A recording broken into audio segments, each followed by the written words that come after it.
Astrology या वास्तु है ना, ये एक चोंचले बना दिए गए हैं ताकि लोगों को अपने पीछे लगाने के लिए। क्वांटम फिजिक्स भी आज कहती है, मानते हैं सब लोग, energy once created can never be destroyed. हाँ, इट कैन बी ट्रांसफॉर्म्ड। मैं कहूँगा ये साइंस नहीं है, सुपर साइंस है। लोगों ने अपना घर तोड़ दिया, पूरा घर तोड़ के नया बना रहे हैं जी, वास्तु के हिसाब से ठीक नहीं था। डॉक्टर के पास जाते हो, आप कहते हैं आपकी बॉडी में ये विटामिन कम है, B12 कम है, D3 कम है, तो आप क्या करते हो? बॉडी थोड़ी छोड़ देते हो, आप सप्लीमेंट्स लेते हो। और एस्ट्रोलॉजी इतनी सिंपल नहीं है। तो ग्रहों ने आपको रिजल्ट नहीं दिए, परिणाम मिले आपके कर्म से, कर्म मिले आपके विचार से, विचार मिले आपकी भावनाओं से, भावनाएं मिली आपको स्पंदनों से, स्पंदन जो आपको आए हैं वो प्लेनेट से आए हैं। The world is nothing but one vibration. नमस्कार दोस्तों, आज के हमारे पॉडकास्ट में हम बात करने वाले हैं विनय सुखेजा जी से, जो है वास्तु वैदिक वास्तु एक्सपर्ट एंड एस्ट्रोलॉजर, जिन्होंने बहुत ही इम्पैक्ट किया है लाइफ्स को अपने रेमेडीज़ से वास्तु के। और इस पॉडकास्ट में जो सबसे अच्छी बात है, हम बात करेंगे कि वास्तु क्या है, एस्ट्रोलॉजी क्या है, उसका बेस क्या है, ये कैसे रिलेटेड है, और साइंटिफिकली, बहुत ही साइंटिफिकली वो एक्सप्लेन करेंगे कि ये चीज़ें कैसे आपकी डेली लाइफ पे इम्पैक्ट करती हैं, इसका बेसिस क्या है, और क्यों there are so many superstitions that are attached to it, but it is actually very scientific. और जब आप ये पॉडकास्ट सुनेंगे, उसके बाद जो एनलाइटनमेंट आपको मिलेगी, आप अपनी डेली लाइफ में जाकर ज़रूर वास्तु के बारे में पढ़ेंगे और एस्ट्रोलॉजी को अपनाएंगे और चाहेंगे कि इसके बारे में और जानें। तो स्टे ट्यून्ड और देखिए इस पॉडकास्ट को with all your family members. Thank you. आज हमारे पॉडकास्ट में भारत लाइफलिंक में बहुत ही इंपॉर्टेंट गेस्ट आए हैं, जिन्होंने मेरी लाइफ को पर्सनली बहुत इम्पैक्ट किया है। विनय सुखेजा जी 16 साल की उम्र में इन्होंने अपना करियर एज अ बिजनेसमैन शुरू किया। फिर जब स्पिरिचुअलिटी की कॉलिंग आई तो 32 ईयर्स की एज में बिज़नेस को छोड़ के ये एक लाइफ कोच बन गए। 12 साल से 2012 से इन्होंने वैदिक वास्तु और एस्ट्रोलॉजी को अपनाया और उसकी तरफ चल पड़े, और इतनी लाइफ को इम्पैक्ट किया है, पीसफुलनेस की तरफ लेकर गए हैं कि जब आप उनसे उनकी बातें सुनेंगे आज, तो आपको भी पता चलेगा कि कितना ज्ञान भरा हुआ है उनमें। Thank you so much for coming here sir. And कब से हम चाह रहे थे कि हमारे लिसनर्स को जो नॉलेज है, जो साइंस, जैसे आप रिलेट करते हैं वास्तु एस्ट्रोलॉजी को साइंस के साथ, वो सब जाने। और जो मिथ्स हैं, इतने सुपरस्टिशंस बने हुए हैं कि वास्तु एस्ट्रोलॉजी ये सच है, झूठ है, इट्स मिथिकल, या इसके पीछे भी एक साइंस है। तो क्या बताना चाहेंगे आप हमारे लिसनर्स को कि आपकी जर्नी इसकी तरफ कैसे शुरू हुई? हाँ, जैसे थैंक यू सो मच। जैसे आपने मेरी इंट्रोडक्शन दी, अभी बोला है क्या है, जैसे मैं 16 साल की एज में, जैसे आपने बोला, मैं बिज़नेस स्टार्ट किया। तो बिज़नेस करने का पर्पस भी इतनी जल्दी एज में था भाई, मैं जो पढ़ाई है शायद मेरे इतने काम नहीं आ पाएगी, तो दो मैं साथ साथ पढ़ता भी रहा। तो साथ साथ मैंने जब पढ़ाई भी चल रहा था साथ में और मेरा बिज़नेस भी चल रहा था, ग्रेजुएशन होने के बाद मैंने जब नोटिस किया बहुत सारी चीज़ें मैं करना चाह रहा था, वो वैसी हुई नहीं, और जो कुछ नहीं करना चाह रहा था वो हुई, और शायद वो बेटर रिजल्ट्स लेकर आई। तो मुझे ऐसे लगा मैं जो कर रहा हूँ वो कहीं ना कहीं मेरा चाहत जो है वो उतना मायने नहीं रख रही, या मेरा प्रयास जो है वो सार्थक हो रहा है, कभी नहीं उसका रिज़ल्ट आ रहा। तो मेरा इन सब चीज़ों की तरफ रुचि, जैसे कुछ ऐसे मन कहीं यकीन करने लग गया कि कुछ तो ताकत है, जो कोई फोर्स है जो आपको कहीं ना कहीं हमें गवर्न कर रही है, कुछ ऐसा हमें। फिर जैसे कुछ लाइफ में ऐसे इंसिडेंट्स हुए तो मेरे को मन नहीं लगा भी, या तो पैसा या जान पहचान इतने, या जो हम वर्ल्डली चीज़ें कहते हैं, इतना नहीं। तो 32 की एज में मैंने फिर ये सब चीज़ों को छोड़कर मेरा अध्यात्म में रुचि हुई। तो फिर मैं, लाइक आपने जैसे बोला, बहुत सारा मैं अपने ऊपर समय दिया, और ये सब करने के बाद मैं जैसे मेडिटेशन टीचर बना मैं 2006 में। तो बहुत ज़्यादा लोगों के बीच में रहने का मुझे मौका मिला, उनका लाइफ को समझने का, अपनी लाइफ को समझने का। तो जैसे कीन इंटरेस्ट था, तो ये सब चीज़ें बढ़ती गई। तो जैसे क्या कहते हैं, necessity is the mother of invention. तो जैसे जैसे मैं उस पाथ पर भी रहा, स्पिरिचुअल पाथ पर तो फिर शायद मुझे कहीं बैक ऑफ द माइंड से कहीं वर्ल्ड की अट्रैक्शन थी, वो जो मुझे खींच भी रही थी। शायद मुझे लग रहा था मैंने अपने लिए तो अध्यात्म चुन लिया, पर बच्चों का उसमें क्या लेना देना, वो they should get the best education, they should get the best of everything. तो मैं तो त्याग करूँ, वो त्याग क्यों करे मेरी वजह से?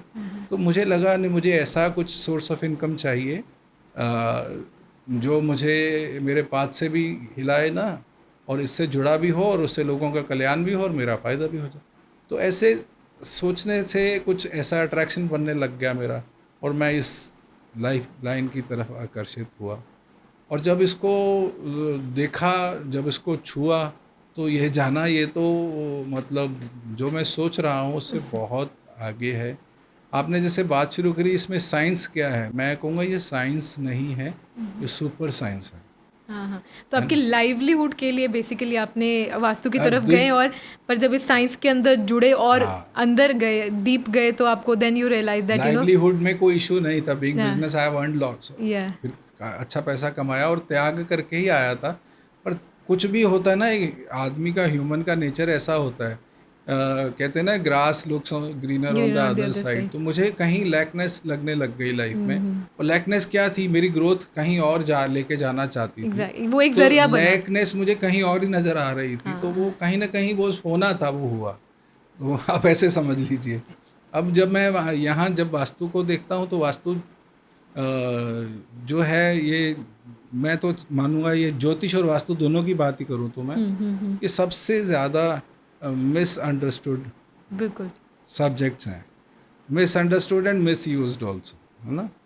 तो आई विल बी ऑनेस्ट, आपसे मिलने से पहले मेरे को भी यही लगता था कि एस्ट्रोलॉजी या वास्तु है ना, ये एक चोंचले बना दिए गए हैं ताकि लोगों को अपने पीछे लगाने के लिए, और बहुत सारे लोग ये सोचते हैं, है ना। बट जब आपने जब जैसे जिस साइंटिफिकली हमें एक्सप्लेन किया था, आई रिमेंबर दैट, आपने साइंस से जोड़ के जैसे बताया, पूरी स्टोरी बताई थी कि कैसे वो हुआ, देन आई एक्चुअली फाउंड कि हाँ, मतलब there is a very innovative science behind it, जो एक बेस है वो बहुत इंटरेस्टिंग है। वही उसके बारे में आप ज़रूर हमारे लिसनर्स को आज बताइए। हाँ जी, देखो, मैं एक ऐसा ही बात बोलता हूँ। सपोज़ मैं आपके हाथ में कोई सीड दे देता हूँ, एक सीड मैं आपके हाथ में दूँ, और मैं बोलूँ ये आपका इस गुलाब के फूल का या इवन ये क्रॉप का ये बेस्ट सीड है, इससे बढ़िया सीड दुनिया में नहीं है। If you are carrying that seed in your hand, और अपने हाथ में ही उसको रखते हो बंद करके, या लॉकर में रख देते हो, ड्रॉर में रखते हो, कहीं कहीं से कहीं छुपा के रख देते हो, उसमें से कुछ भी निकलने वाला नहीं है। बिल्कुल। उस सीड को आपको ज़मीन में डालना पड़ेगा। ज़मीन में डालने से उसको 5 चीज़ें मिलती हैं। उसमें सबसे पहले भूमि उसको ग्रहण करेगी, पानी उसको मिलेगा, हल चलने से वायु वहाँ पहुँचेगी, सूर्य से अग्नि वहाँ जाएगी, और उसको फैलने के लिए आकाश मिलेगा। अगर आप उसके ऊपर पत्थर भी रख दोगे, बीज के ऊपर, सब चीज़ें होने के बावजूद वो नहीं फैलेगा, वो उसको एलिमेंट्स नहीं। आकार नहीं मिलेगा, हाँ, शेप नहीं मिलेगी। बिल्कुल। शेप आकाश के कारण मिल रही है। तो पांचों चीज़ों में कुछ भी कम होगा, ज़्यादा होगा, तो भी उसका पोषण पूरा नहीं नहीं होगा। होगा, पौधा नहीं। तो ऐसे ही जो बीज है, उसको ये सब चीज़ें मिलने से वो फल दे फूलता है। पाएगा, बढ़ पाएगा, फलित हो पाएगा, जिसको कैसे भी बोल दो। ऐसे ही हमारी जो इच्छाएं हैं, हमारी जो डिज़ायर्स हैं, वो भी बीज है। तो बीज को भी ये 5 चीज़ें चाहिए फलित होने के लिए, जो हमें जहाँ हम रहते हैं, जहाँ हम व्यवसाय करते हैं, जो उस स्थान से मिलती हैं, वो खेत है हमारा। अब बीज जो है वो आपका कर्म है, जो पूर्व जन्म में कर्म करके आए हो, उसके फल जो होंगे, वैसी आपकी इच्छाएं होंगी, वैसी आपकी डिज़ायर्स उठेंगी, वैसी आपकी पसंद होगी, वैसे कलर आपको अट्रैक्ट करेंगे। हाँ, जो हम कहते हैं कि कर्म से जुड़ा होता है हमारा, हाँ, जो कर्म कर्म जो है करोगे वो आपका जन्म कुंडली से पढ़ा जाता है। जन्म कुंडली एक बीज है, पर फल उसकी जो उसको प्राप्ति शेप मिलनी है, वो वास्तु से मिलनी है। जैसे मैं इसको और सिंपल वे में समझाना चाहूँ, आज जो भी मेरी एज है, उससे 1 साल पहले मैं कहाँ था। सपोज मेरी आज एक्स एज है, तो उसमें से 1 साल और जोड़ दूँ, उससे मैं कहाँ था। तो मैं इस धरती पर आया हूँ, इस या माँ के गर्भ में आया हूँ, तो एक एनर्जी की तरह आया, और यहाँ आकर सारा आवरण लिया, सब 5 चीज़ें मेरे बॉडी में भी जुड़ी हैं। बिल्कुल। ठीक है, पर इस बॉडी में शिव तत्व भी है, तो उसके कारण मैं सुन पा रहा हूँ, मैं बोल पा रहा हूँ, एक्सप्रेस कर पा रहा हूँ।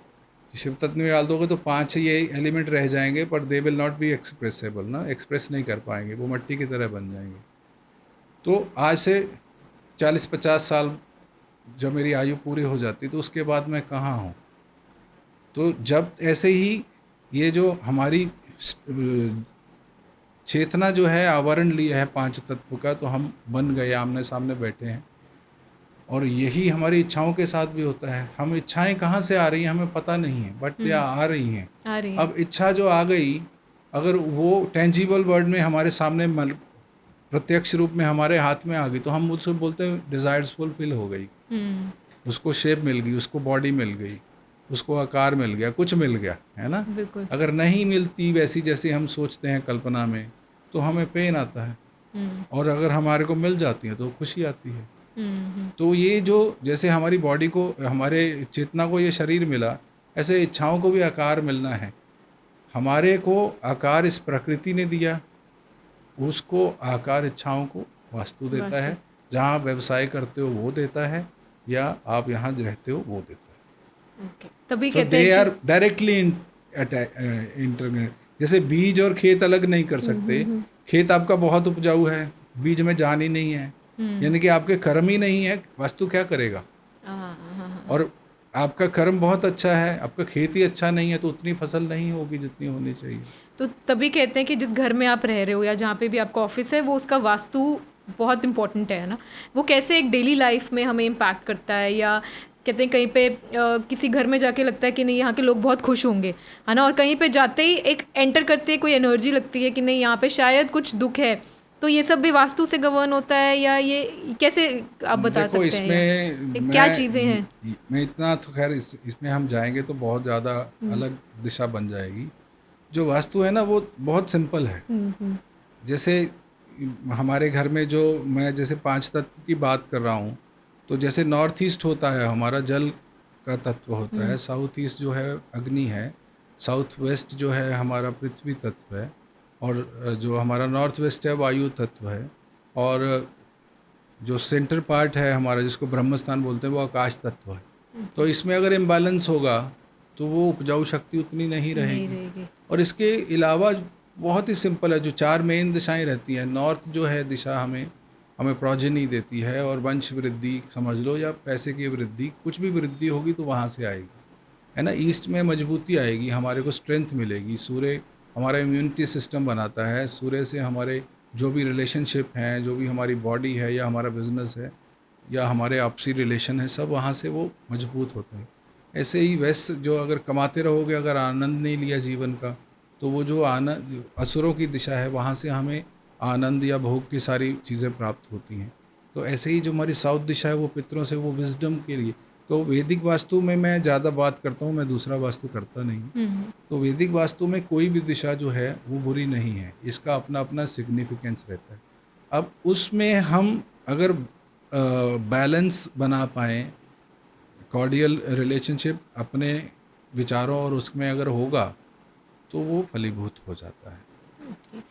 तो ये वास्तु का जो बेस है वो कहाँ से आता है? कुछ मतलब ये जो साइंस है ये कहाँ से शुरू हुई, ये कहाँ से आई, ये इंडिया से ही चल रही है, या इसका क्या कोई there is a story behind it? तो कुछ आप बताएंगे? ये पुराणों में अगर आप थोड़ा सा भी पढ़ो तो बहुत जगह ज़्यादा इसकी चर्चा है। तो वेदों में भी इसके बहुत ज़्यादा श्लोक हैं। सबसे ज़्यादा अगर कोई चर्चा हुई है तो इस सब्जेक्ट पर हुई है। तो ऐसे ही हमारे पुराणों में कथा है। मैं इसके बाद में इसका साइंटिफिक एक्सप्लेनेशन भी ज़रूर देना चाहूँगा। तो जैसे एक राक्षस है जिसका नाम अंधकासुर है, वो पृथ्वी को निगलने के लिए या ख़त्म करने के लिए आ रहे हैं, और वो राक्षस जो है पृथ्वी की तरफ बढ़ते हैं। तो शिव जी पृथ्वी की रक्षा के लिए उस राक्षस को मार देते हैं। अच्छा। त्रिशूल से, ऐसा है। अब कहते हैं मरने के बाद भी उसका जो लाश है, बॉडी इतना बड़ा है, वो भी गिरता तो पृथ्वी तो भी नष्ट हो जाती। तो वो जैसे ही वो शिला पर विश्राम के लिए बैठते हैं शिव जी, तो उनका पसीने का बूंद गिरता है ज़मीन पर। अब वो पुरुष हैं और ज़मीन प्रकृति है, 5 तत्व की बनी। तो उसमें क्योंकि it is not natural birth, पसीने से बना, यानी कि टॉक्सिन से बना है, तो उसमें से राक्षस पैदा होता है, नेगेटिव एनर्जी पैदा होता है। वो कहते हैं उसका इतना चपटा बड़ा फेस होता है और उसका एपिटाइट इतना बड़ा होता है, वो सारे के सारे उस अंधकासुर की बॉडी को चट कर जाता है। अच्छा, उसको गिरने नहीं देता? गिरने नहीं देता, ज़मीन में गिरने से पहले ही उसको निकल जाता है, खा जाता है। वो उसका एपिटाइट फिर भी शांत नहीं होता, तो वो अर्थ की तरफ घूम जाता है, वो अर्थ को खाने के लिए बढ़ता है। अच्छा। अब वो सारे जो लोग हैं, देवता भी घबरा जाते हैं, वैसे तो देवता और दानव भी राक्षस भी घबरा जाते हैं, वैसे आपस में लड़ते रहते हैं, पर ये दोनों इकट्ठे हो जाते हैं एक ही जगह। ये ऐसा स्मरण है, ऐसा भाई ये इकट्ठे होकर लड़ने लग जाते हैं वास्तु से भी इसको रोका जाए किसी तरीके से। भाई अगर पृथ्वी खत्म हो गई तो कैसे हम सर्वाइव ही नहीं करेंगे। तो ब्रह्मा जी भी चिंतित हो जाते हैं, भाई अगर मेरी ये रचना जो करी है वही खत्म हो जाएगी तो बनेगा क्या। तो फिर वो शिव जी के पास जाते हैं, उनको बोलते हैं इनको रोका जाए वास्तु को। तो शिव जी कहते हैं मैं इसको नहीं रोक सकता, ये तो अब बन गया, ये तो इसको मैं रोक नहीं सकता। तो वो शिव जी के ही पुजारी हैं वास्तु, और उन्हीं से उत्पन्न हुए हैं। तो वो क्या करते हैं, शिव जी को जैसे ईशान कोण में, नॉर्थ ईस्ट में जो रोज़ माथा टेकने के लिए उठते ही माथा टेकते थे, तो सारे के सारे जो देवी देवता पावरफुल होते हैं, सारे के सारे एनर्जीज जो हैं उसके ऊपर बैठ जाते हैं जाके। नॉर्थ ईस्ट में, नॉर्थ ईस्ट में वो झुकते हैं, जैसे हम माथा टेकने के लिए ज़मीन पर झुकते हैं गुरुद्वारे में या जैसे भी। तो ऊपर से जैसे उसको दबा दिया, देते हैं उनको। अब वो असहाय हो जाते हैं, क्योंकि पावरफुल बहुत हैं देवी देवता, सब मिलकर, राक्षस भी पिशाच भी सब मिलकर उसको दबा देते हैं। अब वो उठ नहीं पाता है, पर वो मर भी नहीं सकते, क्योंकि it has got the bone of Shiva. तो शिव जी का बोन है, तो वो पर्पस भी है उसका कुछ। वो कहते हैं इतना चिल्लाते हैं भूख से, अब वो बंध गए देवी देवता भी, और वो भी जैसे उठेंगे तो वो तबाही करेंगे। तो उनकी फिर आपस में संधि हो जाती है, भाई आप किसी को नष्ट मत करो, किसी को कष्ट मत दो, आपको खाना चाहिए। तो हम इस घर में जो भी मानव, क्योंकि देवता भी यहाँ नहीं, उनका भी वास कहीं अलग है, सूक्ष्म जगत से हैं, राक्षस भी सूक्ष्म जगत से। इस टेंजिबल वर्ल्ड में तो मनुष्य रह रहे हैं, और वो जो भी खाना बनाएंगे उसका उसके किचन का पहले निवाला आपका होगा, आप किसी को मत करो। तभी कहते हैं कि जो पहला निवाला है आप निकालो। हाँ, बिल्कुल यही है वास्तु के लिए। अब इसके पीछे ये तो होगी माइथोलॉजिकल स्टोरी, जिसको हम सुनते हैं और कई बार हंसते भी हैं, कई बार डिसबिलीव भी करते हैं, श्रद्धा भी कई बार आती है। पर इसके अगर साइंटिफिक वर्जन सुनो तो कुछ ऐसा है, हो सकता है एक बहुत बड़ा प्लेनेट होगा जो अर्थ के सामने आ रहा है, पाथ ऑफ लेविसेम हो रहा है या कुछ भी, टकराता तो ब्लास्ट होता।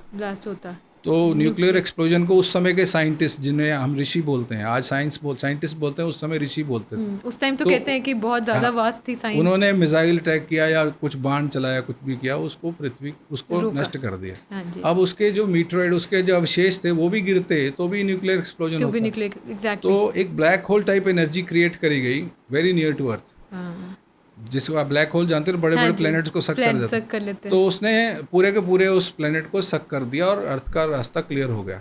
अब रास्ता क्लियर होने से, but it was created so near to earth, कभी भी अर्थ को भी ये खींच सकता था अपनी तरफ। तो अब जैसे शिव जी ने बोला इनको नहीं डिस्ट्रॉय कर सकते, तो क्वांटम फिजिक्स भी आज भी कहती है, आज मानते हैं सब लोग, energy once created can never be destroyed, it can be transformed, है ना, इट कैन बी ऑल्टर्ड और ट्रांसफर्ड।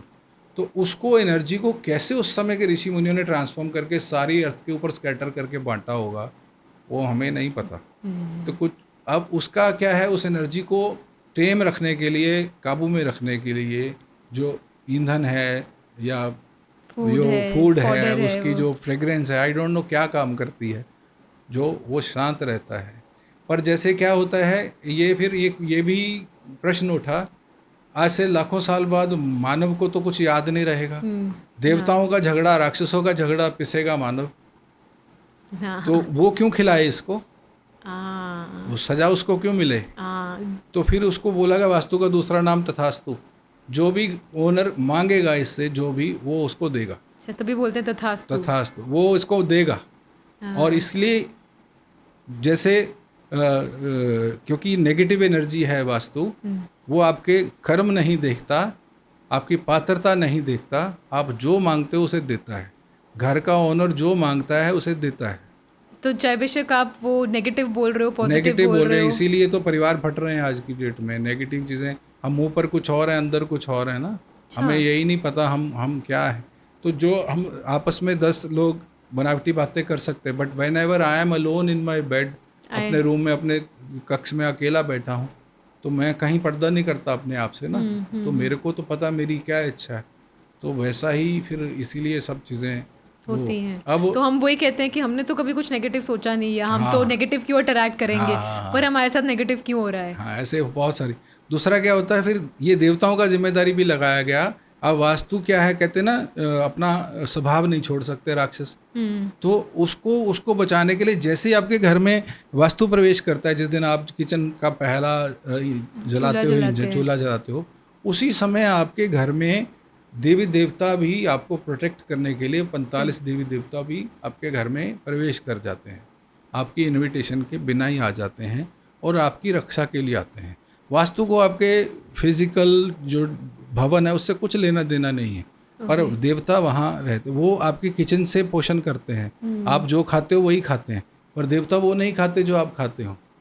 अच्छा। तो अब जो वास्तु का जो हमारे जो वेदों के हिसाब से, अब उसके अनुसार जो है हमारा जो पोषण है वो इस साइंटिफिक वर्ड की बात करें तो हम कैसे, सोर्स ऑफ हमारा एनर्जी क्या है, खाना, सूर्य है। फूड, हाँ, and सूर्य sun। अगर नहीं होगा तो ना अन्न की प्राप्ति होगी, ना जल की प्राप्ति, ना बिल्कुल, फसल बिल्कुल। होगा, ना पेड़ पौधा होगा। हमारा पोषण सूर्य से चल रहा है और जो हम बना रहे हैं उससे पोषण वास्तु का चल रहा है। हाँ। पर देवता हमसे नहीं खाते, वो तो वो हमें तो देने देने वाले वाले हैं। वो अपनी सोर्स ऑफ एनर्जी सूर्य से लेते हैं। हम्म, अब अगर सूर्य, किसी देवता को तो सूर्य चाहिए, हम्म, वो बंद हो गया, नहीं मिला तो वो कमज़ोर हो जाएगा। हाँ। अब किसी को सूर्य नहीं चाहिए, उसको मिल गया तो दिक्कत हो जाएगी उनको। अच्छा, तभी कहते हैं कि ना लाइट कहाँ से आ रही है घर में, हाँ, कौन सी डायरेक्शन में आपके कहाँ से, दैट इज द बिल्कुल बिल्कुल इम्पोर्टेंस ऑफ वास्तु। बिल्कुल। अब वहाँ अगर जो सूर्य उनको जहाँ चाहिए वो मिल गया, अब जहाँ देवता कमज़ोर हुआ, वास्तु वहाँ से बलवान हो जाएगा और वो वहाँ उस हिस्से का हमारा भाग्य खा जाता है, इसीलिए हमें कष्ट में चले जाते हैं। तो ये बड़ा टेंजिबल है और इसको क्या रेमेडी इसकी बड़ी आसान है, क्योंकि हमारे जगत में हमारे वास्तु तब तक ही हमारे लिए वैलिड है जब तक हम इस शरीर में हैं। अब इस शरीर से हम छूट जाएंगे, जैसे हम शरीर में आए तो वास्तु हमारे पर इम्प्लीमेंटेबल, हमारे हमारे ऊपर लागू हो जाएगा। ठीक है ना। अब शरीर छोड़ते हो तो वास्तु खत्म, इसका रोल खत्म है आपके जीवन में। आप नए जीवन बॉडी में आओगे तो नया वास्तु मिलेगा। तो ये वास्तु जो है आपका इस जन्म से लेना देना है। मोक्ष की प्राप्ति करनी हो तो वास्तु देखने की ज़रूरत नहीं है। आज भी जैन साधु बहुत सारी और रिलीजन्स में भी हैं, people they don't build house, आज भी 40 दिन में मूव कर जाते हैं एक जगह, क्योंकि वो स्थान का असर ही नहीं होने देते अपने ऊपर। अगर आप कहीं भी इस जगह पर 40 दिन से ज़्यादा रहोगे उसका असर आपके ऊपर आएगा। तो ये 40 नंबर का भी इसमें there is an importance that, वो तो मतलब वास्तु का स्थान का असर आता है आपके ऊपर, इतना ज़्यादा होगा। और ये कैसे, अभी अगर इससे ये तो हुआ, अब ये क्या है, वन टाइम रेमेडी होती है, एक बार इसको समझ लिया। हम ये जो रेमेडीज़ करते हैं उसमें हम रेमेडीज़ क्या हैं, making देवताज more powerful so that they can protect you. Vastu आपसे खाता रहे और आपकी इच्छाएं पूरी करता रहे। हाँ, ये मैंने ये भी नोटिस किया है कि आप ज़्यादातर रेमेडीज़ ही कराते हैं। जैसे नहीं तो मैंने बहुत देखा है कि लोगों ने अपना घर तोड़ दिया, पूरा घर तोड़ के नया बना रहे हैं जी, वास्तु के हिसाब से ठीक नहीं था, वो दीवार तोड़ दी, किचन तोड़ दी, यहाँ से वहाँ शिफ्ट कर दिया। पर जितना मैंने आपको जाना है या देखा है, आप कभी भी तोड़ फोड़ नहीं कराते, but you work with remedies, कुछ आपने कुछ उपाय बता दिए उससे। तो ये कैसे वर्क करता है? ये कैसे है, ये जो उपाय मैं आप जो भी बिना तोड़ फोड़ के बताता हूँ वो क्या है, देवताओं को पावरफुल करने वाले हैं। और ये सारा जो है हमारा वेदों में इसका सारा, पुराणों में इसका व्याख्यान है ना, मंसारम में है, सब चीज़ें हैं कैसे हम इनको बिना तोड़ फोड़ के कर सकते हैं। वैसे तो वास्तु जो होता है ना, remedy can never take the place of rectification. Okay, ठीक है, जो अब बनाओ ही नहीं गलत तो सबसे बढ़िया तो वो है। सबसे बढ़िया तो वो है, बिल्कुल। अब बन चुका है तो क्या करें? अब अच्छा, कुछ चीज़ें होती हैं आप तोड़ के भी नहीं ठीक कर सकते। कैसे नहीं ठीक कर सकते मैं बताता हूँ आपको। सपोज आज साथ साथ जुड़े हुए घर हैं, अब उत्तर दिशा से मुझे पैसा और वंश वृद्धि मिलनी है, अब उत्तर दिशा में मेरे मकान है वो तो बंद है, मैं उसको तोड़ भी दूंगा घर को तो उत्तर दिशा तो नहीं खोल पाऊंगा। ईस्ट दिशा मेरे को सेहत देती है, मैं उसको तोड़ भी दूंगा उस रूम को तो ईस्ट दिशा तो फिर भी मेरी बंद रहेगी। वेस्ट अगर मेरा बंद है तो उसमें से जो सुख प्राप्ति मेरे को होनी है वो नहीं होगी। तो उसकी रेमेडी मैं कैसे कर, या तो मैं वो घर बेचूं, अगर मेरे पास वो सामर्थ्य नहीं है, मेरे पास वो इतना पैसा ही नहीं है मैं उसको बेच कर और नया ले सकूं, तो उसको फिर रेक्टिफिकेशन करनी। जैसे आपका सिंपल है, हम क्या करते हैं उसमें वो चीज़ें कर देते हैं पावरफुल जो आपको, जैसे आपकी बॉडी में डॉक्टर के पास जाते हो, आप कहते हैं आपकी बॉडी में ये विटामिन कम है, B12 कम है, D3 कम है, तो आप क्या करते हो? बॉडी थोड़ी छोड़ देते हो, सप्लीमेंट्स ले आप लेते हैं। सप्लीमेंट्स लेते हो। तो वैसे ही वो पावर आपको जो कम है वो बढ़ा दिया, उसमें भी जो कम है वो बढ़ा दो, सिंपल। और वो उतना ही इफेक्टिव होता है जितना यस, कि हम उसमें काफ़ी हद तक आप समझो, आई विल नॉट से 100%, बट हाँ 90+ हम अचीव कर जाते हैं। जैसे कहते हैं कि मेंटल हेल्थ वेलबींग के लिए है ना, आपके घर का वास्तु बहुत ज़रूरी है। तो वो सब भी ये साइंस से रिलेटेड है, बिकॉज है ना, जैसे कि वही आपने बताया कि सूरज किस दिशा में आ रहा है, उसकी लाइट पूरी एप्ट आ रही है हमारे घर के अंदर कि नहीं, वेंटिलेशन प्रॉपर हो रही है कि नहीं, आदि ये छोटी छोटी चीज़ें होती हैं जो इम्पैक्ट करती हैं। देखो, वेंटिलेशन जो है ये फील गुड फैक्टर बढ़ाती है ना, उससे बहुत सारी चीज़ें, जैसे आपको अच्छा भी लगना चाहिए ना। बिल्कुल। अब आपको बिल्कुल बंद बंद कमरे में बैठे हों आपको, तो क्या है, जितनी वेंटिलेटेड हाउस रहेगा, जितना आपका सेंटर पोर्शन खुला रहेगा, जैसे कहते हैं ना आकाश तत्व ठीक हो घर का, तो बाकी दोष जो है कहीं इतने अच्छा, ज़्यादा हानि नहीं कर पाते, दब जाते हैं। दब जाते। अब जैसे आपने बात बोली, ये कैसे, ये सब चीज़ें भी ना जैसे जुड़ी हुई हैं डायरेक्टली। क्या है, जब हमारा अपना वाइब्रेशन, क्योंकि यहाँ इस रूम में कुछ भी पड़ा है हमारे आसपास, उसका असर हमारे ऊपर आ रहा है। अभी जैसे गर्मी है बाहर मौसम में, या सर्दी है, उसका हमारे रहन सहन, हमारे खान पान, हर चीज़ के ऊपर असर आता है। जिस भी स्थान पर आज हो, है ना, आज यहाँ हो तो आपकी सोच कुछ और है। अब यहाँ अगर US में रह रहे हो, ठंडी जगह पर हो, तो आपका रहन सहन, खान पीन, सब चीज़ें अलग होगी। तो स्थान का असर आपके लाइफस्टाइल पर आएगा, आपके व्यवसाय के ऊपर आएगा, हर चीज़ के ऊपर आना ही आना है। उससे आप बच नहीं सकते, उससे आप बच नहीं सकते। अब रह जाता है ये it is secondary, it is very doable. एक बार आप रेमेडी करते हो तो आपका काम ख़त्म हो जाता है। और एस्ट्रोलॉजी इतनी सिंपल नहीं है। एस्ट्रोलॉजी में थोड़ा सा समझने वाला पार्ट ज़्यादा है। वो उसमें रेमेडीज नहीं। उसमें रेमेडीज़ हैं, बहुत कारगर होती हैं। ओके। पर रेमेडीज़ जैसे हम सोचते हैं ये कर दो वो कर दो, उसमें मतलब हमें ये पता होना चाहिए ये प्लैनेट्स हम पर काम कैसे करते हैं। जैसे मैं बताऊं, अगर सूर्य है which is part of main part of our solar system ना, और हमारे जो ग्रह देखते हैं उसमें भी सूर्य आते हैं, जो हॉरोस्कोप में देखते हैं। मून हम रोज़ देख सकते हैं, वो भी हमारे उसमें आते हैं, उसे भी हम देख सकते हैं। तो उसके अलावा जो 7 प्लेनेट हैं वो बहुत छोटे हैं, जिसमें 2 तो है ही नहीं, समझो। बाकी जो 7 में से जो 5 प्लेनेट हैं, now we can see very much उनकी पोजीशनिंग क्या है, पर नेकेड आई से हमें नहीं आभास दिखते। होता। और आजकल पोल्यूशन का एनवायरनमेंट इतना ज़्यादा, हम देखें भी तो ऊपर कुछ नज़र नहीं आता। जैसे आप मानो ना मानो, सूरज की कोई पावर है, पर हमने बचपन में ज़रूर देखा होगा, हमने लेंस के साथ पेपर जलाते हैं, सब लोग करते हैं। तो लेंस में जितनी लाइट पड़ रही है, सूर्य की किरणें आ रही हैं, इतने से पोर्शन को अगर हम एक्यूमुलेट करते हैं उस एनर्जी को, उससे पेपर जल जाता है। तो इमेजिन करो, हमारा बॉडी तो उससे लेंस से बहुत बड़ा है, we are receiving that energy and we must understand ये प्लैनेट्स काम कैसे करते हैं हम पर। ये क्या करते हैं, ये they just vibrate, they don't even know we are existing. Right. जैसे आपकी बॉडी पर कितने बैक्टीरिया, आपको क्या पता? अब यूं खुजली करते हो, कितने बन गए, कितने पैदा हुए, आपको तो कुछ सूरज को नहीं पता कितने कीड़े मकोड़े हैं नीचे। हम नहीं, कीड़े मकोड़े नहीं, हम कीड़े मतलब मकोड़े, जीव जंतु कितने हैं, उनको कुछ लेना देना है। राइट। और उनका कोई डिस्क्रिमिनेशन नहीं है, वो एक जैसा ही चमक रहे हैं, एक जैसे ही सब कुछ दे रहे हैं सबको, they are not discriminated. Yes. अब क्या है, मैं रिसीवर हूँ। अब जैसा मेरे को वाइब्रेशंस आती हैं, जैसे वो क्या करते हैं, they are not dead entities, though 5 महाभूत से बने हुए, 5 तत्व से बने हुए, बट उनको शिव तत्व से वो मोमेंटम मिला हुआ है, जिसकी वजह से वो मूवमेंट में है। अब कोई भी चीज़ मूवमेंट में होगी तो वो स्पंदन पैदा करेगी। अब वो स्पंदन जो है हमारे को प्राप्त होते हैं, वो इतने सटल होते हैं हम उसे महसूस नहीं कर सकते, पर हमारे सूक्ष्म शरीर के ऊपर, सूक्ष्म जगत में हमारे पर असर करते हैं। जैसे बॉडी के ऊपर आपके मस्कीटो बैठा है तो आपको पता नहीं चलता जब तक काटे ना। ऐसे ही वो जो वाइब्रेशंस आ रही हैं सूक्ष्म सटल बॉडी पर आती हैं, उसकी वजह से हमारे को कुछ सेंसेस, क्या कहते हैं, सेंसेशंस होते हैं वहाँ।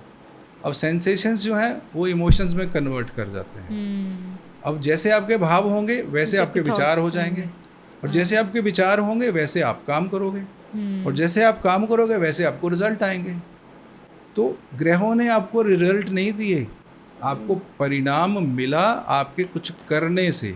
या कुछ नहीं करने से लोग छोड़ देते हैं, काम करते ही नहीं, करते एफर्ट ही नहीं नहीं, करते, हाँ, तो भी परिणाम नहीं मिलेगा। राइट, तो वो भी एनर्जी वहीं हाँ, से आ रही। आपको अब मानो उल्टा चलते हैं, परिणाम मिले आपके कर्म से, कर्म मिले आपके विचार से, थॉट से। विचार मिले आपकी भावनाओं से, भावनाएं मिली आपको स्पंदनों से, स्पंदन जो आपको आए हैं वो प्लेनेट से आए हैं।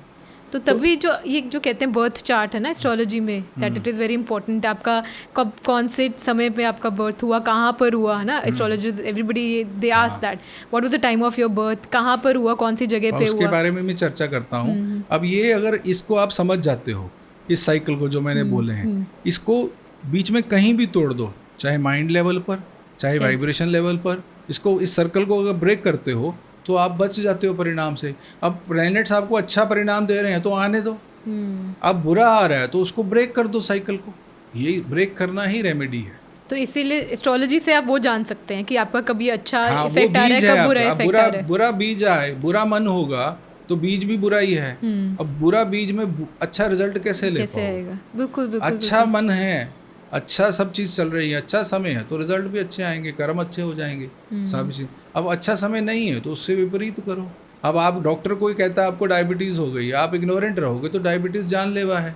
नहीं तो किसी को खांसी भी नहीं, कुछ भी नहीं होगा। लाइफस्टाइल चेंज करो, अपना नॉर्मल जीवन जियो, क्योंकि आपका मन जो कह रहा है उससे विपरीत कर रहे हो आप, तो आप बच जाते हो।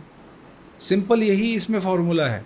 आपका जो है, पहले आपको पता होना चाहिए ना कौन सा समय ठीक है, कौन सा समय ठीक नहीं। बाकी जो अभी आपका प्रश्न है, ये जो आपने अभी पूछा, ये डेट ऑफ बर्थ और प्लेस ऑफ बर्थ, देखो ये डेट ऑफ बर्थ इसलिए जानना जरूरी है क्योंकि the planets they are never stationary, they are always on the move. उस समय जब आपका, जिस दिन आप पैदा होते हो, और स्थान क्यों लिया जाता है, क्योंकि you know there is no end to the universe if you move in any direction. अब उसको तो छोड़ दो, अपने सोलर सिस्टम को हम क्रॉस नहीं कर सकते, इतना बड़ा है, इतनी एबिलिटी नहीं है हमारी। अभी तक साइंस का कोई भी ऐसा बना ही नहीं है अभी। अब जो भी वो हमारा जहाँ पर भी पैदा होता है उसको सेंटर ऑफ सोलर सिस्टम उस समय के लिए प्रिज्यूम किया जाता है।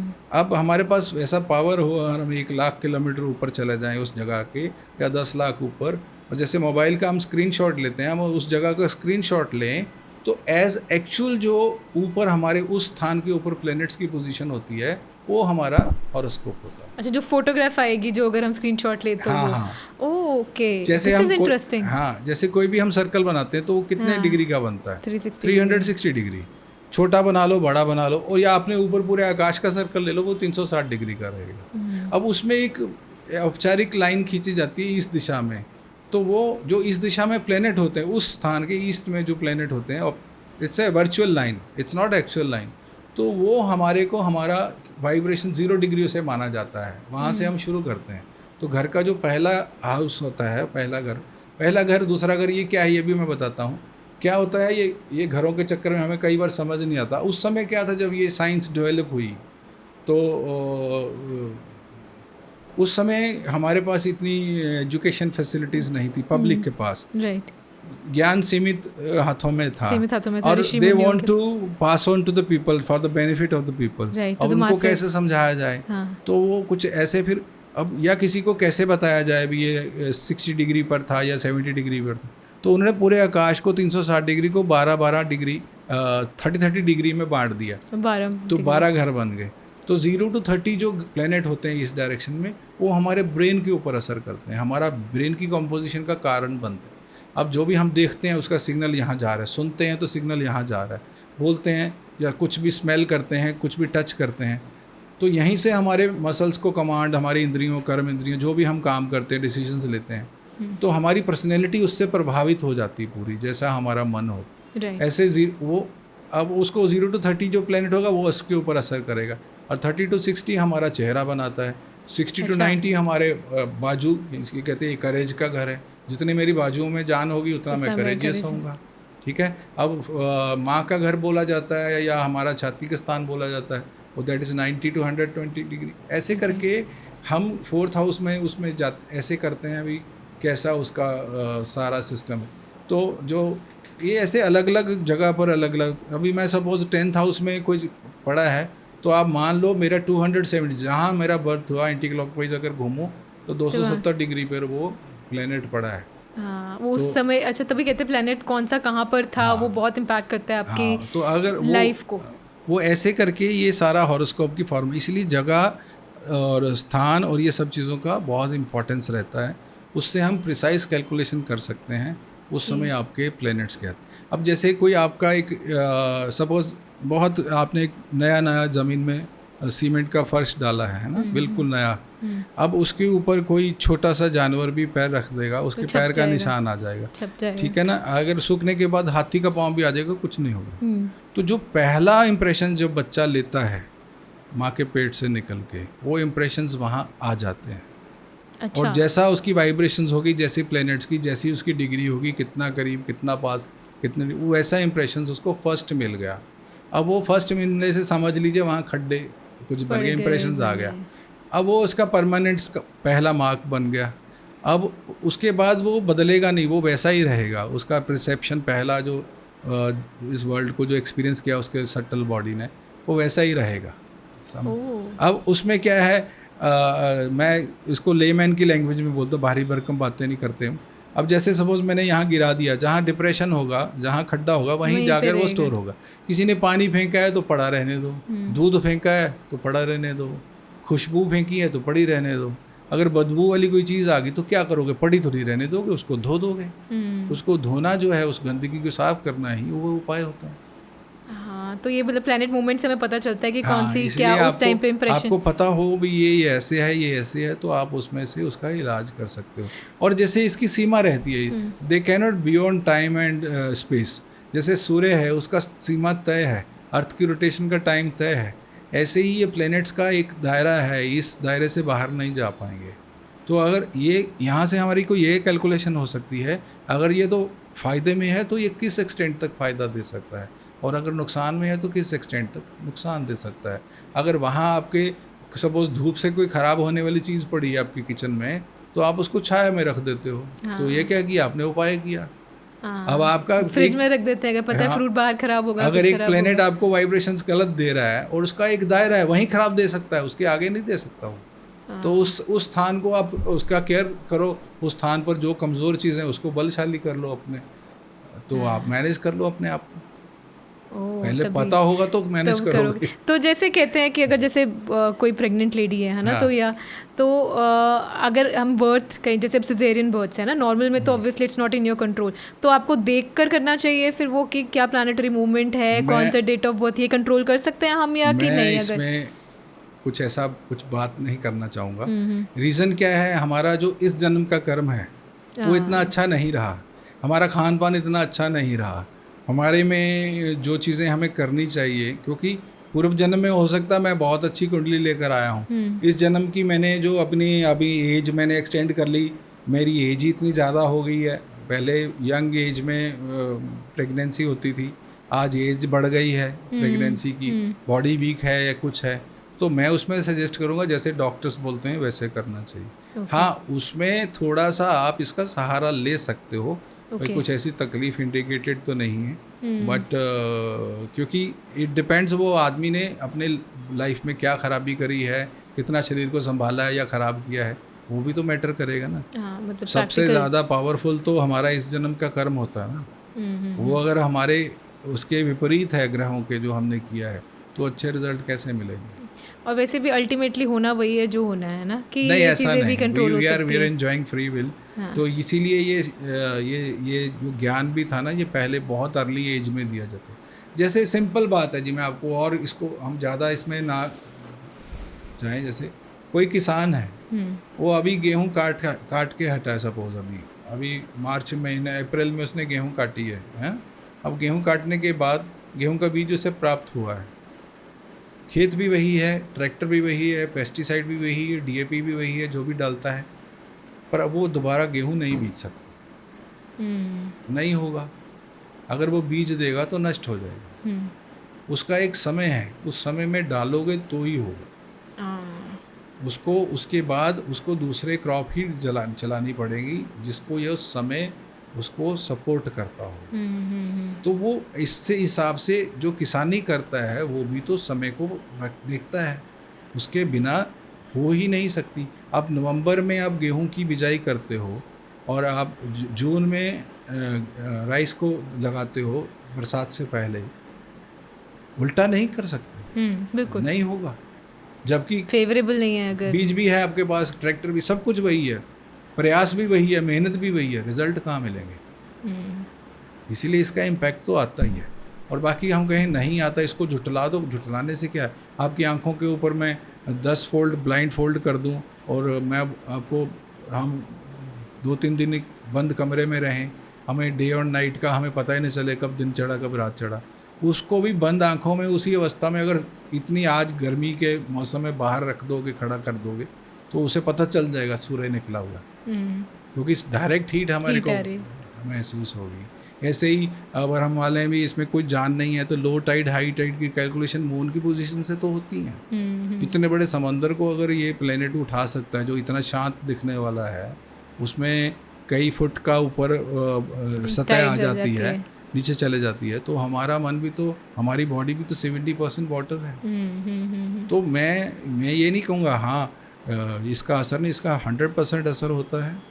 और क्रिटिकल एंगल से भी चल पड़ो तो भी आपको मानना ही पड़ेगा इसका कुछ ना कुछ असर। तभी कहते हैं कुछ है ना, जैसे पूर्णमासी है उसके अराउंड आपके भाव बदलते हैं, ये मैंने पढ़ा है कहीं पे कि है ना, ये तभी मंथ जो हमारा डिवाइडेड है उसमें भी कौन से डेज पे आपके क्या क्या भाव रहेंगे, वो सब भी because it is all vibrations और ये सब आपके इफेक्ट हो रहे हैं प्लैनेट के मूवमेंट से। हाँ जी, मून का देखो सबसे ज़्यादा असर रहता है हमारे पर। अगर आप इसमें डिटेलिंग में जाना चाहते हो तो मैं इतना ही कहूँगा कि whatever you do in your life, it start with your mind. पहले आप रिसीव करते हो, उसकी कल्पना करोगे। कल्पना is the faculty of the mind. Reception कैसे करा? मन एक कल्पना करेगा, कल्पना करने के बाद वो कल्पना से सुख लेगा, सुख आने के बाद फिर बुद्धि एक्टिवेट हो जाएगी। सुख अगर ज़्यादा दोबारा रिपीटेड वही थॉट आता रहेगा तो हमारी बुद्धि एक्टिवेट हो जाएगी, वो प्लान करेगी इसको कैसे एग्जीक्यूट करना है। अगर मन ही आपका ठीक नहीं है तो आपकी परसेप्शन ही ठीक नहीं है। बिल्कुल बिल्कुल बिल्कुल, उसकी आपकी जो आपकी कल्पना है उसमें ही दोष आ जाएगा। बिल्कुल। इसीलिए वो देखा जाता है ना कभी कहाँ, जिसको आज बहुत चर्चित है, जिसको हम राहु बोलते, वो आपको वही भ्रम ही तो है, छाया तो है। आपका मन के ऊपर आ जाए तो आपको कई चीज़ों का भ्रम हो जाता है। आपको उतना लाभ होता नहीं जितना नज़र आएगा, आपको इतना नुकसान होता नहीं जितना नज़र आएगा, आपके घर में इतना प्रॉब्लम होती नहीं जितनी नज़र आएगी, आपकी स्ट्रेंथ उतनी होती नहीं जितनी नज़र आएगी। इसीलिए मून का बहुत बड़ा रोल रहता है। तो मून अगर जैसे फुल मून होता है तो उसमें हमारे को क्लैरिटी ऑफ माइंड रहती है, सब चीज़ें होती है। और अगर मेरा कंट्रोल ही मेरे पास नहीं है तो मून उसमें ज़्यादा जो लुनेटिक होते हैं या कुछ लोग होते हैं उनको बहुत ज़्यादा असर आता है। आप कहीं भी वर्ल्ड रिसर्च कर लो, उसको फुल मून के ऊपर उनको दिक्कत आती है। हाँ बिल्कुल बिल्कुल बिल्कुल, ये हमने सुना, दिक्कत आती है उनको। ऐसे ही जो नो मून के दिन, जैसे अमावस के दिन में जो पैदा होते हैं उनको और तरह की समस्याएं आती हैं। पर इट इज़ ऑल दिस, ये तो सब्जेक्ट में तो बहुत वास्टनेस है, it can't be like explained. एक चीज़ जो मैंने आपके में बहुत अलग देखी है ना, आप you link spirituality with vastu, astrology, everything, और आपके जो भी रेमेडीज़ होते हैं आप बहुत ज़्यादा मंत्र देते हैं ना कि ये वाले मंत्र जाप कीजिए, या वो उससे आपको ये वाले ग्रह शांत करने के लिए, या वो, तो उसका क्या बेस है? या मतलब देखो मैं ये कहूँगा, ये जो भी हम उपाय देते हैं यहाँ, जैसे मैं ये कहता हूँ ये कर दो, वो कर दो, वो कर दो। अब मैं सपोज़ आपको कोई ग्रह खराब है, सपोज़ जुपिटर नहीं ठीक है तो पीला वस्त्र दे दिया आप, या कोई ग्रीन कर दिया उसके लिए, कुछ भी बुध के लिए। अब मैं आपसे पूछता हूँ, इतने से मेरे ग्रीन दान से उतने बड़े प्लेनेट को क्या कैसे इफेक्ट पड़ेगा? बिल्कुल, बट फ़र्क बहुत पड़ता है। मैं नहीं कहूँगा बेकार है ये, क्योंकि हमारा मन, जब हम उपाय कर रहे हैं हमारा मन पॉजिटिव रहता है, that I am doing it. Psychologically also it effects. जब मेरा मन इतना कड़ा हो गया, मेरा मन इतना स्ट्रांग हो गया, मुझे लगता है आई एम डूइंग समथिंग, अब मेरा अनिष्ट नहीं होगा, the power of mind will bring the change. Oh, so it's also psychological. समझ रहे हैं ये? और ये सबसे लोएस्ट उपाय है।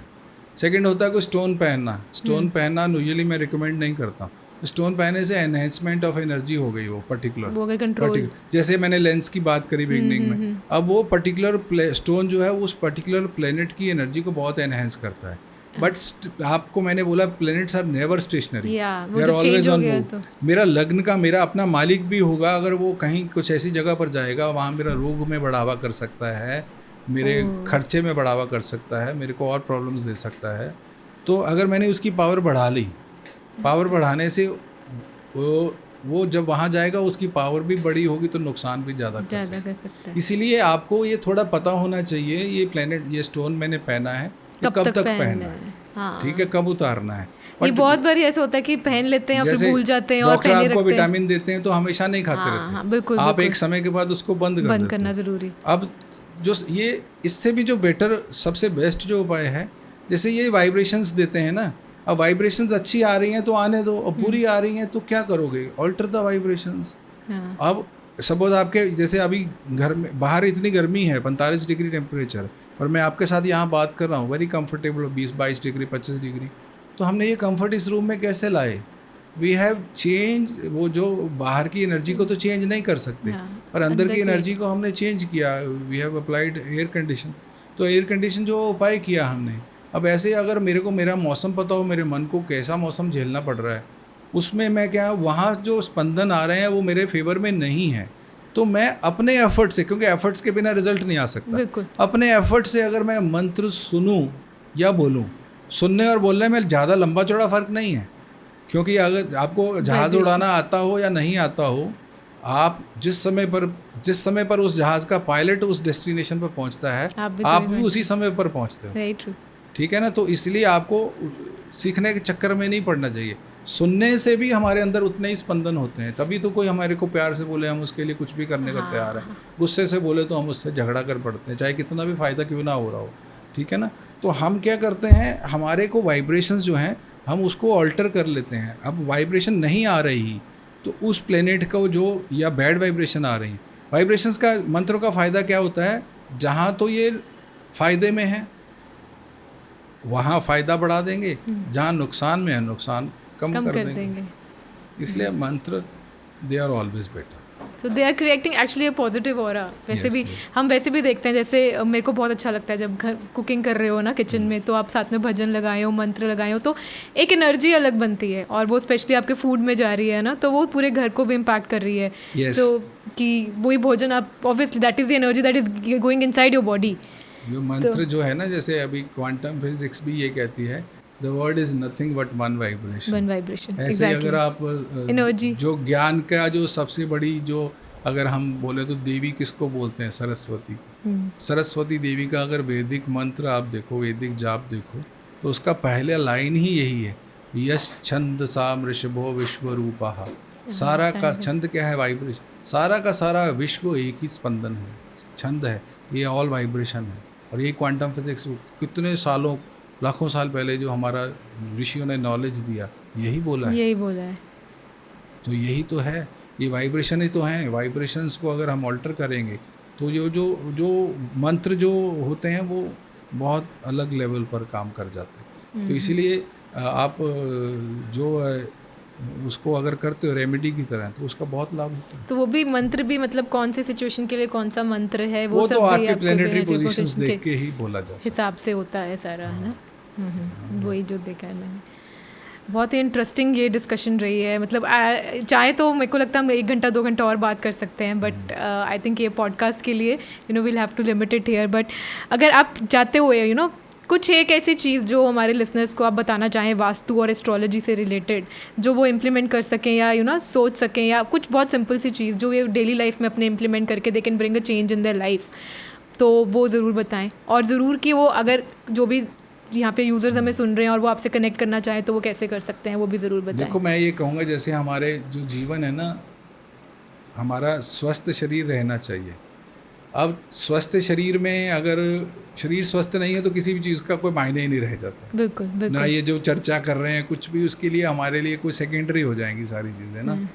तो ये तो और हमारे को लक्ष्य की प्राप्ति के लिए ये सहायक होती हैं चीज़ें, कहाँ मूव करना चाहते हैं, या समाज में बढ़ना चाहें, बिजनेस में बढ़ना चाहें, या मोक्ष मतलब स्पिरिचुअलिटी में बढ़ना चाहें, तो बॉडी तो हेल्दी चाहिए। बिल्कुल। अब बॉडी में बीमारी आने से पहले ज्योतिष आपकी हेल्प कर सकता है, बीमारी आ गई तो ज्योतिष नहीं हेल्प करता। वैद्य हेल्प करेगा, डॉक्टर हेल्प करेगा, तो आयुर्वेद हेल्प करेगा। तो कायाकल्प जो होती है वो आयुर्वेद से होती है। काल कल्प, समय को कैसे बदल सकते हो, वो ज्योतिष बदल सकता है। और Okay. भाग्य को कैसे बदल सकते हो, वो वास्तु बदल सकते हाँ, हो। ये तीनों का बहुत इम्पोर्टेंट रोल है। तो वास्तु जो है उसे आप समझकर उसको उसमें कुछ कर सकते हो, समय को समझ सकते हो, कर नहीं सकते। कर नहीं सकते। वो तो कर तो सकते हो, अगर उस वाइब्रेशंस के लेवल पर करना करना चाहो तो चाहो। उसमें कर सकते हो, but they are very much connected. और इसमें मैं तो कहूँगा ज़रूर इसमें थोड़ा सा आपको इंटरेस्ट लेना है, क्रिटिकल माइंड से ही चाहे लो। पर लोग हम नॉर्मली क्या करते हैं, I don't believe, I don't believe, I don't हाँ। बिलीव। बट आप नहीं मानते हो, ना मानो, पर किस पर आधार क्या पर नहीं मान रहे हो, वो हाँ। आधार ही बता दो। बिल्कुल, जब जो चीज़ जानी ही नहीं जो जानी नहीं उसको खंडन उसको कैसे कर रहे हो? पहले हाँ। मंडन करो, फिर खंडन होगा ना। पहले मानो, उसका अध्ययन तो करो।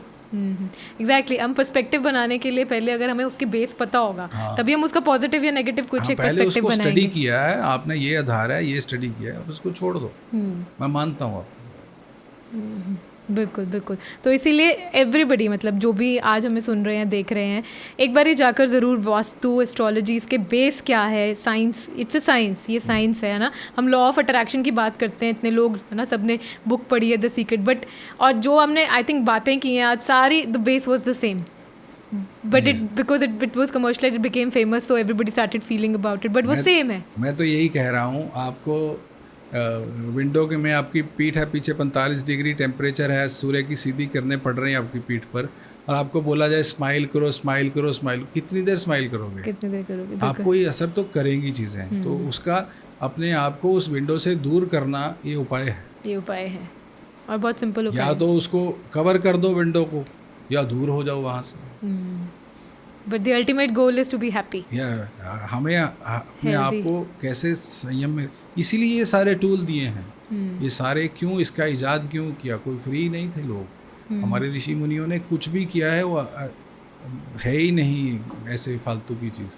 उसमें पीछे कोई कॉज है, और फिर क्या था, उसको कन्वे करने का तरीका हो सकता है, कुछ उसमें भय डाल दिया या कुछ में उसमें लालच डाल दिया, और इसके पीछे ऐसा साइंस है और कुछ भी नहीं।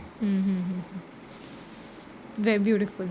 Thank you so much sir, thank You're you most welcome. For enlightening us today. Actually मतलब मैं भी कहूँगी, मैंने आपसे बहुत पहले भी बात की है, बट फिर भी जो आज जितना कुछ सीखने में मिला वो दैट इज़ इमेंस। और अभी I would also go back and research, और मैं बहुत पढ़ूंगी इसके बारे में कि हाँ क्या है, ये बेस क्या है, why this science is so important. Thank you so much for coming here today and giving us your time. Thank you thank so you. much.